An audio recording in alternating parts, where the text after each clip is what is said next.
xotin bir-biri bilan joni taskin topadi, joni orom oladi. Nima sababdan xotin bilan taskin topadi joni?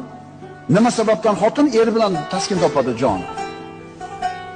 Eng oliy yaxshi nikoh qachon bo'ladi? Xotin erning quvonchi bo'lsa. Xotinning quvonchi bo'lsa. Domla qada ekan unaqasi. Birodar, 20 yil bo'ldi yashaganingga, 30 yil bo'ldi yashaganingga. Demak, bir-biringni ko'zingni quvonchsan, bo'lmasam yashamas edi. Ha, kamchiliklari bor, onani qila olmaydi, manaqa fe'li bor. Xuddi shunga o'xshaganda senda ham bor. Sen kamchiliklarga ko'zingni yumib kechirib yashayotganingdek, ayoling ham shu narsalarga ko'zini yumib turib kechirib yashayapti. Demak, o'rtada hamdamlik bor. To'g'rimi, birodarlar? Bu Alloh taoloning mo'jizasi. Inson juft yashash kerak. Tog' bo'lib yasha olmaydi.